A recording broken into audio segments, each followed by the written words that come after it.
Hello, everybody, and welcome to the very latest CADS podcast. It's a bit of an unusual one for us tonight because we don't often do European match reviews. Normally, we just wait until the league match is finished, but Ash asked me to, and I always try to help out Ash and do what he tells me because he is my senior, and basically, I need to listen to my seniors, or so I'm told. So, yes, we are here. We are going to be talking about the Bodo Glimt game, and I've been joined by Ash. Hello, guys. And Kjetil has come back. How you doing, Kjetil? Yeah, cool. Enjoyed the last time, so let's talk more about these European things. Yeah. Yeah. By the way, the last video you were on was the most watched video in a 48-hour space ever we've had on CADS. That's how quickly it was. I think whether people are just following you or interested in Bodo Glimt, I think it's following you. That's how I'm going to take it anyway. So good to have you back A little on. bit of both, yeah. Good to have you back on. And we do have some things to talk about. So last night, Spurs won 3-1 against Bodo Glimt. At one point, it was looking extremely good. 3-0, looking comfortable. And then one late goal, which kind of made things a little less comfortable. So, Kjetil, can I come to you and ask you what was the Norwegian take on things from this game? Oh, they're going into this leg two with a lot of optimism, with a lot of belief that they can actually beat the hell out of us in Bodø on next Thursday. So at least they'll have every bit of motivation they need in that dressing room before that match, and they'll come at us with everything they got, and they got I think most every Norwegian football fan except us Spurs fans on their side, and they have all the press, journalists, television on their side. So they will have everything going for them in Norway. So they have a good start there. So the thing I was reading is that despite the fact we've got a 2-goal lead effectively on them, they've won something like 28 out of the last 34 home matches by 2 goals or more. Is that right? Yeah, they are of course very dominant. So they're quite at good at home, we can say. Yeah, but if I have been looking a little bit at the last European home matches they won. They won against Besiktas, that's December. Maccabi Tel Aviv, January. Twente, Yeah. February. Olympiacos, March, and even Lazio, early April. All of those are winter times in Bodø. On the morning they played Lazio, it was snowing like anything in Bodø. That will not be the case in May. So there's a thing to be said for a better weather, more spring-like, summer-like atmosphere for our players.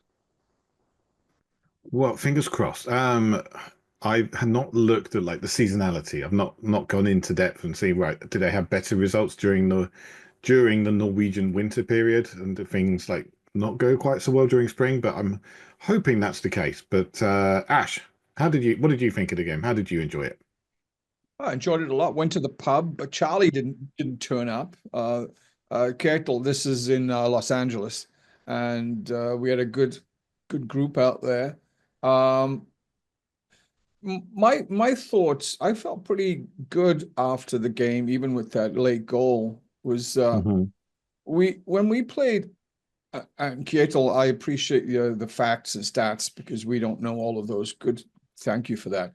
I think our away game against Eintracht, they had a similar superb home record, a definitely a bigger crowd, and being bigger, more boisterous. And we went into that Lions Den and played probably our best game this season. And something has happened in these European games.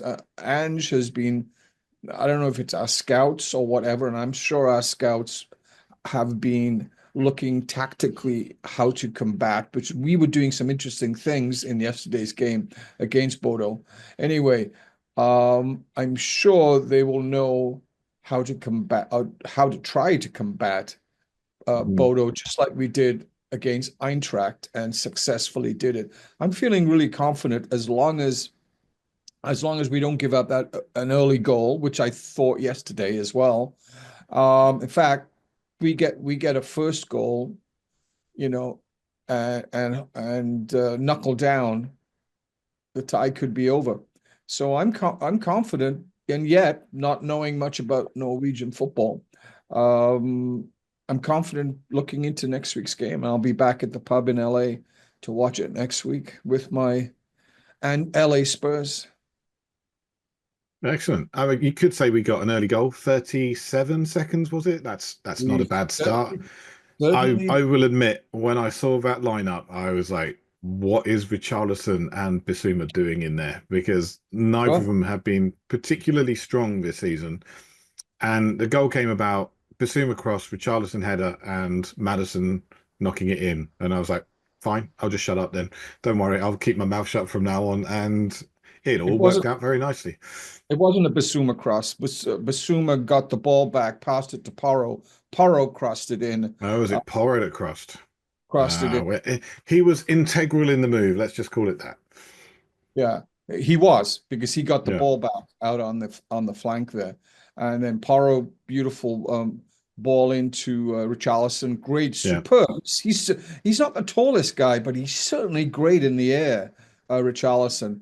And his knockback to my Welsh boy, BJ, for that stunning opening goal. Yeah, I thought Richarlison had an interesting game. He only played the first half, but it was like he'd been told to go out there and just run around a lot and make things difficult. And don't worry about tiring yourself. You're only going to get 45 minutes.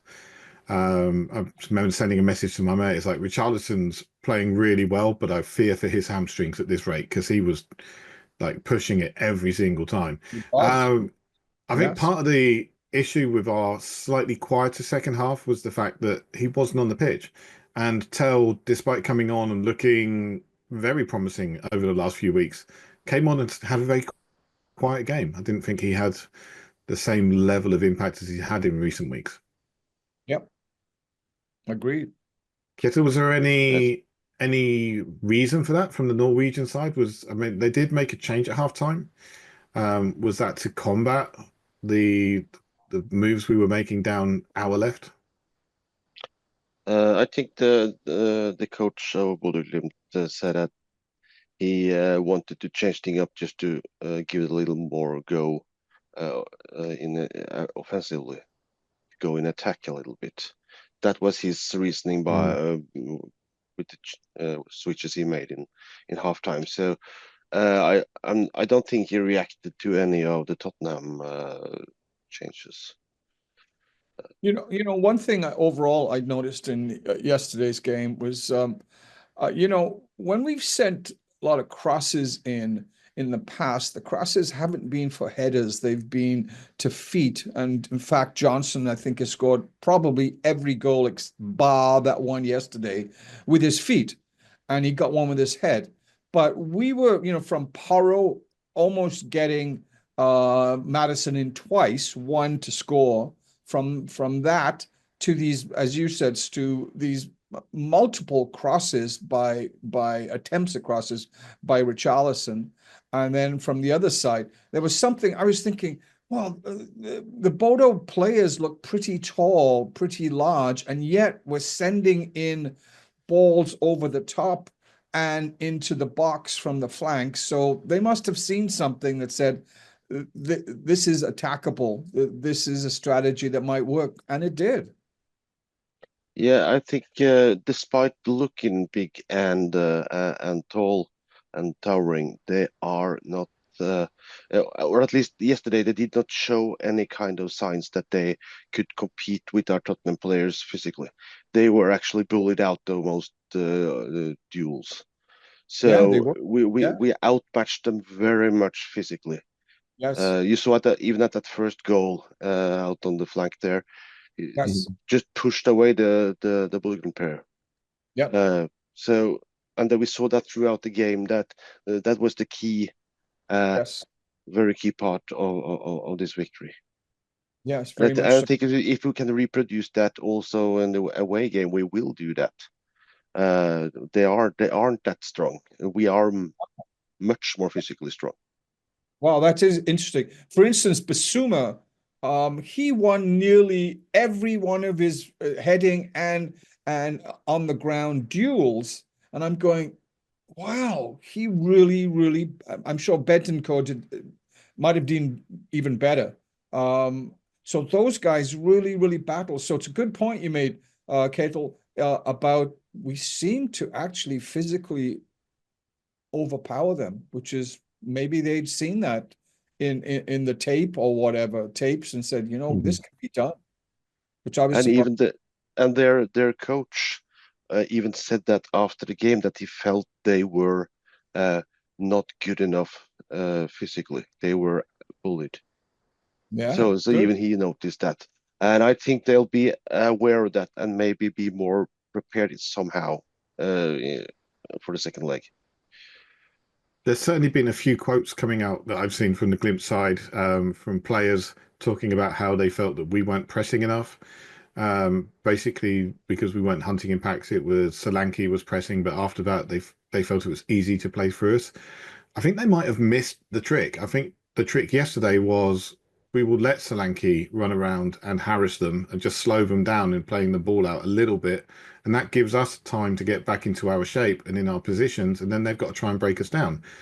And they just didn't manage to do it. I mean, even the goal they got, it was a good move, but it took a deflection and it was, a shot from just outside the box. It was not a move that cut us apart or anything like that. It was certainly not the kind of thing we saw against Liverpool. We were much more solid, much better, much more compact and set up. So I felt that was actually part of the game plan. I think so, yeah. I think Yeah, you're so right about that. we had a game.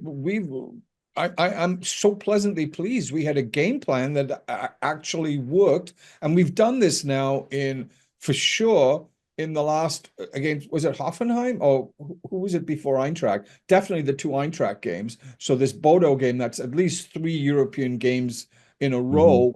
Had really, Alkmaar really, as well, yeah. yeah. So there's 5 then, really, really good game plans, which we seem to have a lot of assistant coaches. We must have guys who are just planning and prepping, watching the other teams and prepping and creating these game plans. And I was really, really impressed. In some strange ways, because I'm sure we'll talk about it, Stu, with Bergvall going out, yes, shocked to see Basuma come in, but he actually did a job. Maybe as good, if not better than Bergvall would have done, at least in the defensive area, which is surprising for Basuma because I'm not right. sure you can say that about my boy Lucas. Lucas is magic. He's fantastic. Oh, we all think that, but in terms of what actually got produced on the field, I don't think Bergvall could have done any better than what Basuma surprisingly pulled out yesterday. Pleasantly Yeah, shocked. I can do it 2 games in a row. the Basuma Bentancur double pivot worked very nicely yesterday. Yeah, but that's my point.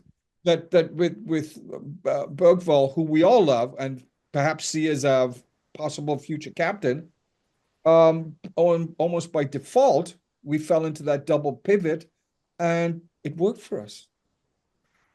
And that will be an interesting thing to see what happens in the away game, because Bodo Glimt was missing their 2 best and most important central midfielders in this game. They will be back from suspension now in Bodø, and they will make up a much better midfield duo than the ones that played yesterday. That'll bring to light who we will choose to set up against them then. But it looks like I guess we'll probably move Bentancur a little bit upfield, I think, to be more into the body of Patrick Berg, to just harass him.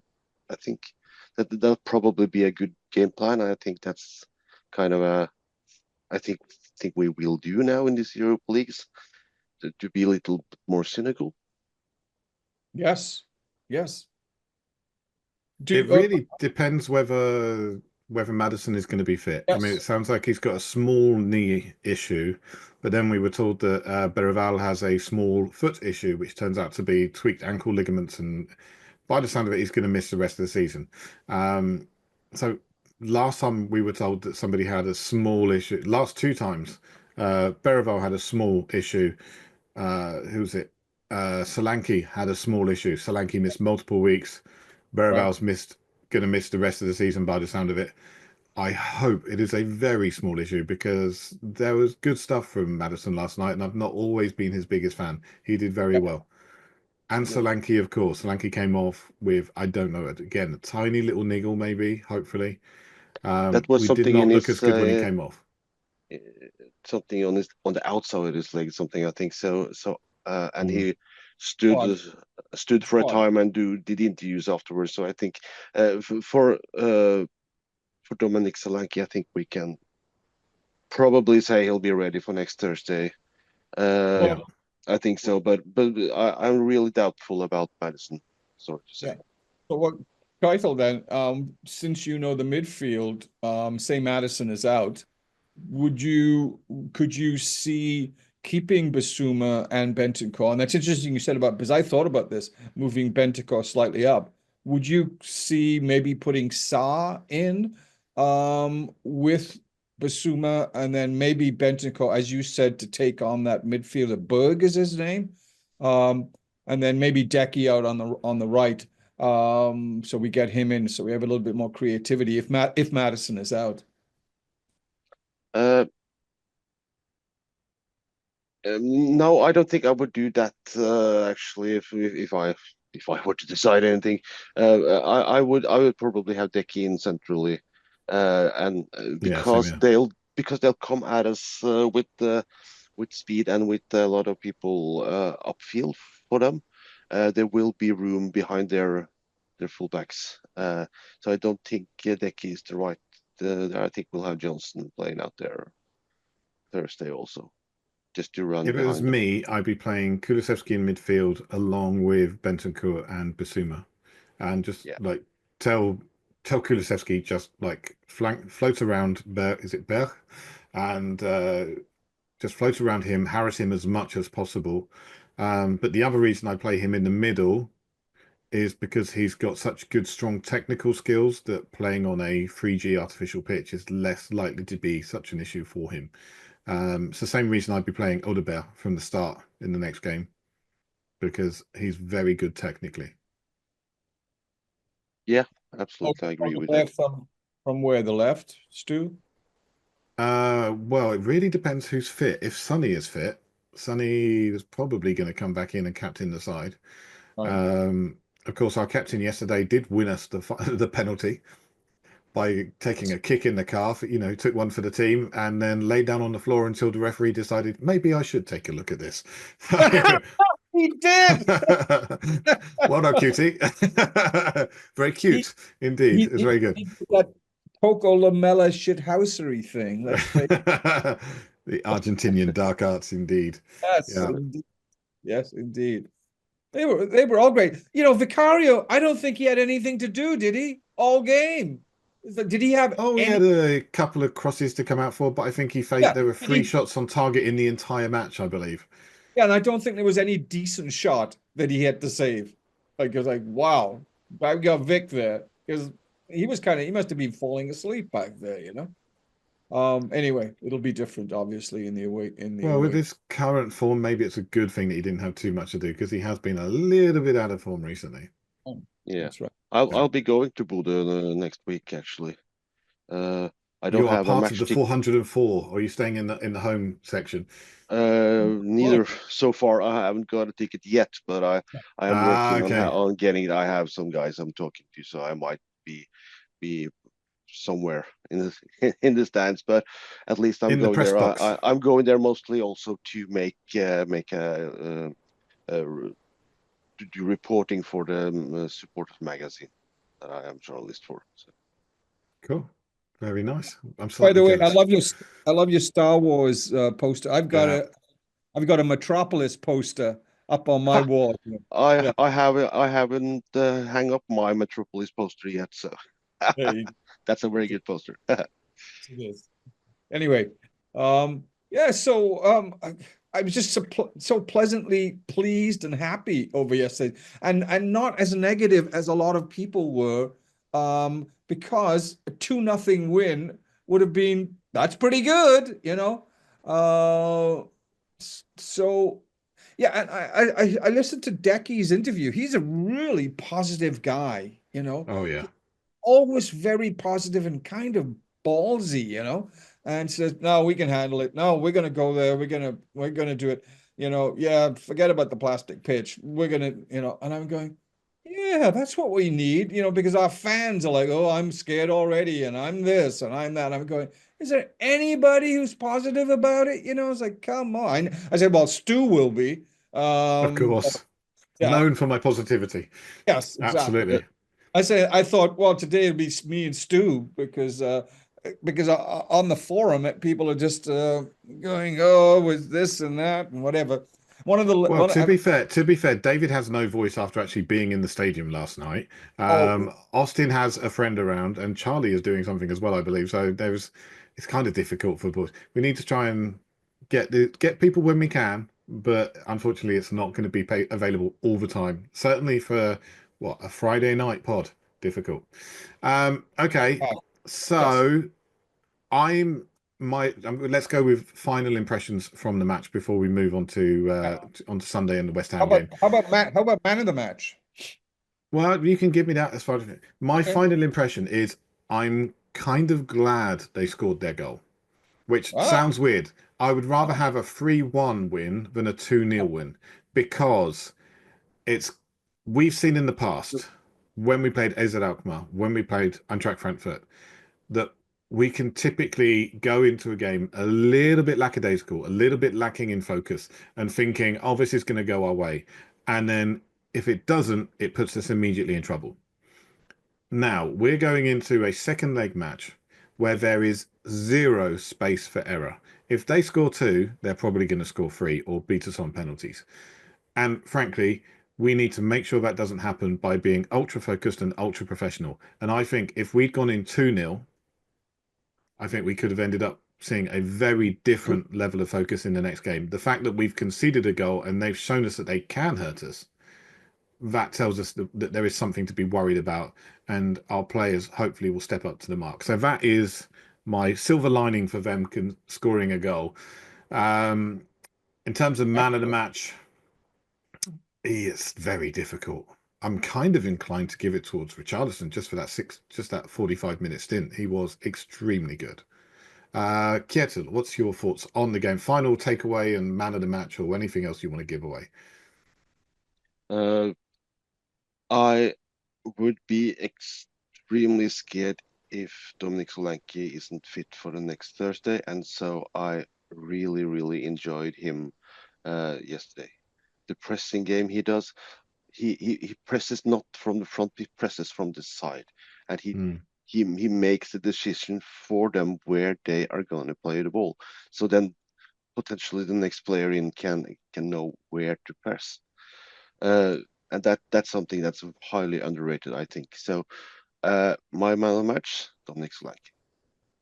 And of course, the coolest penalty we've seen in a very long time. That's That was cool. ultra cool. I mean, he just waited for the Glimt goalkeeper to move, Actually and then he made just that sat him down. kind of made that kind of penalty goalkeeper look a little bit silly. And Yeah, that's cool.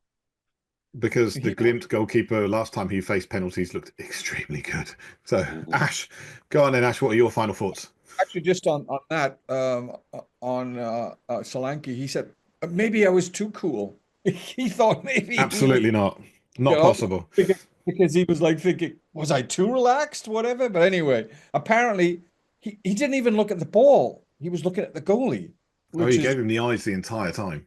right, exactly, which is great. Um, Man of the match. You know what? There was some really good. All of what you guys have said are excellent. It could have been a bunch of them.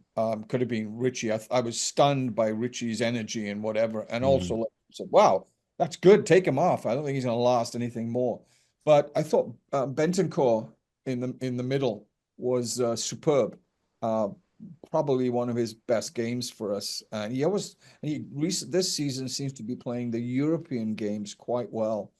His stats were phenomenal. I think I saw there's a girl named Alice Abrahams who has a podcast.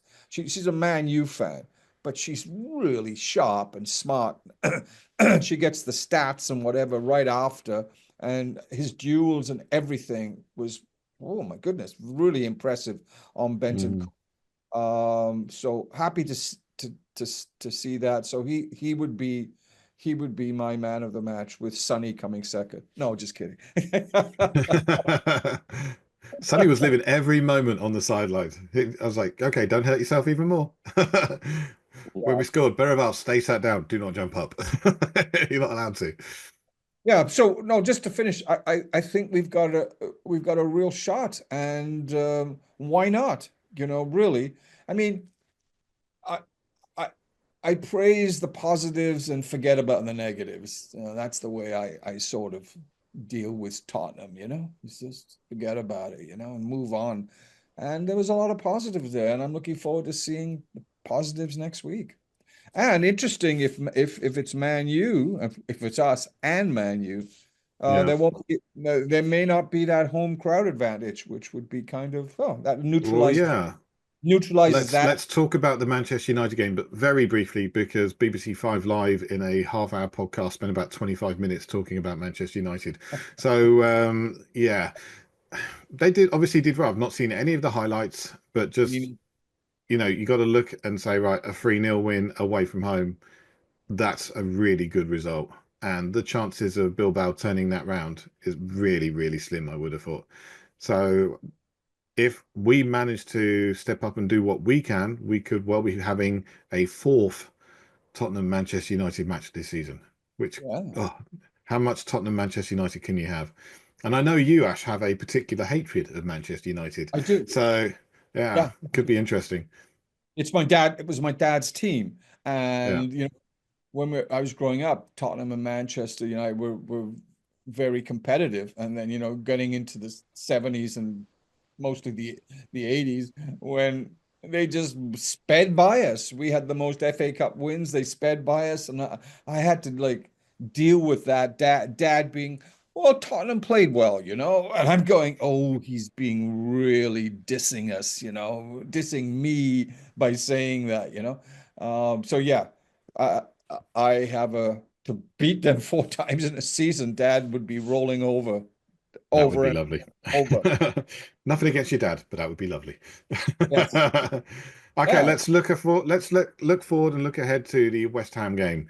Um, Obviously being played on Sunday, so kind of smack bang in the middle between the two games, which opens up a question. Do you play your best side that you can put out and try and maintain some form, or do you give everybody a chance to rest and play the reserves and the kids? I'm going to go down the play the reserves and the kids. I mean, I put a team out earlier and there was not a single player that started last night in it. Kjetil, what's your thoughts? Uh, I totally agree with you. I wouldn't risk anyone in any way to not to be any kind of have more knocks or injuries or anything. I want a fresh team out there on Thursday. I don't think I can play them into any more form than they showed yesterday. They showed really Yeah. good form yesterday. So in no way I want them to risk anything. By the way, if you didn't know this, Bodo Glimt does not have a league game this weekend. They actually got it Yes. postponed to accommodate their European matches. We don't have that luxury, but we do have the luxury of a much huger squad, so we actually can put in the reserves and use and play Mikey Moore on the left and stuff like that. So we Yeah, can and pay the do fine that. when it comes. Yeah, Bodo Glimt would not be able to do that. They haven't got that kind of well, they of course have a youth team, but they haven't they got the luxury of never mind the league now. They are in competing to win that again. So It I must be would say nice to have a reserves. supportive football association behind you. Ashley, what would your team look like?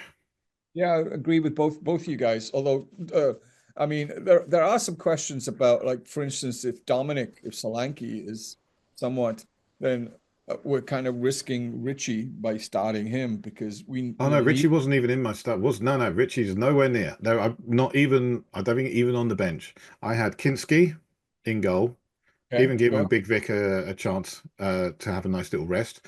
Yep, go. Right back was Jed Spence, Danso, and Davis at central defence. Sergio Reguilon, I was going to play at left back. Bring Good him back, point. let him have a What game. about him? Yeah. Yeah, I went Gray, Pat Matassar, and Luca Williams-Barnett, our 16-year-old phenom. What? Give him a chance. Yeah, no, I'm serious. Play the kids. On Oh, the right-hand side, Timo Werner, our forgotten man, and over on the left, Mikey Moore, and Dane Scarlett through the middle. oh, forgot about him as well. Yeah, yeah, yeah, Yeah, yeah. see, and I said I really don't care. Yes, it's a London derby, but I want to win the next game even more, and I want to give every single player every opportunity to have a rest and make sure they're fit and play in that game next Thursday. And when they train from now on, they've got to be on that plastic pitch at the Tottenham Hotspur training ground. There's a good one. Maybe it's Uh, too good. That's the problem. and that's a thing also. Ernst Postecoglou was interviewed by Norwegian television after the game yesterday, Mhm. where they actually asked him about this AstroTurf stuff. He said that no, they will not Yeah, I saw train that. on artificial. Really? They So, will go to Bodø on Wednesday and train as much as they can on that pitch there. As he said, not all artificial pitches are alike either. Yeah. saw that. Because Yeah. you've got the difference between 4G and 5G pitches. So was Of it course, he 3G could and be 4G? lying. Of course, he could be lying, He and could be lying. Yeah. Yeah, why? of course. Yeah, why give it away? I mean, really, why give it away? Type thing, like, no, actually, we are going to be doing it, but why tell them? Yeah. Or So he we'll might see. even be just joking around, actually. He Yes, does that too. yes, Yeah, that's true. and you do have to wonder what the Norwegian translation for mate is, because that surely must have come out a few times. Yeah, who All was right. that? Stu, who was that guy? I never heard of him. The guy with the hyphenated name that you dropped into our starting Luca line. Williams-Barnett. Who is he? What is he? He's a midfielder? He can play wide left or he can play like a number 10 through the center. He is a 16-year-old magical talent. If like the same kind of level as Mikey Moore. He's got that level, that kind of ceiling, I think. He What, ab- scored something like 4 goals from about the halfway line this season. what He about is a that? ridiculous talent. What about that guy Akanji? We haven't seen him since he scored a goal for us. He's Akanji, eligible, right? the Ajayi. Ajayi. Ajayi, yeah, Aye. Yeah. yeah. Oh, oh, Akanji plays for Manchester City, I think. well, But whatever. yeah, It's the guy with the yeah, A. Yeah, Yeah. Ajayi played well in that game. I've never Did? felt he's up to the same level as the two players I've just been talking about. Well, that guy scored in it. Was it a Europa game that he scored in? Yeah, Oh, yeah. the cup game. Europa game. Yeah, by the three of them scored, right? Yeah, Yeah. first game, Oh, he's their actually first got. goals. So Mikey Moore, Dane Scarlett, and Ajayi all scored in the same game. Yeah, so quite frankly, he's got more experience than that 16-year-old. So and scored a goal. So I He wouldn't might be be, but he does not play the same position. If he's going to play, then Timo Werner's got to miss out. Which It's some people too. would go, not a problem. No, No, he's not a still, problem. no. I've seen him on the training videos. He's still with the team. That way. Still with the team, but he's not going to be with the team after the summer. So yeah, he's definitely. I think his ticket has been stamped, and And- people know exactly what's coming his way, which is nothing. So yeah. So I think we're in agreement about who to generally who to bring out on Sunday. But you know it's going to be a stronger team than that. I don't see there's any way that Ange is going to make that many changes. You could well see you're going to see Jed Spence, you're going to see Danzo, you're going to see Davis, but after that it's Gray. Gray will be there, but it's not going to be as young a team as I just put out. It's not going to be like that. He'll play slightly more senior players than that. Yeah, If you I are thought- listening, Ange, then I'm free for consultation at any point. Absolutely. and he's gonna play Vicario in goal. 100%. Yeah, absolutely. Yeah. Yeah, Okay, good. so I think we're all fairly positive about the next game against, well, the next important game, which of course is Bodo Glimt. And yeah, I think we're all in accordance, right? We're going to win this. We'll be in the Yeah. final. We're Yeah. gonna lose on Sunday, and we're gonna win on Thursday. I'll take that. I will take that. Yes, it's losing another. I've been lost number 20 in the Premier League for the season. London Yes. derby. Yes. But you know, 20. we are setting records everywhere we go. Maybe not records we want, but still.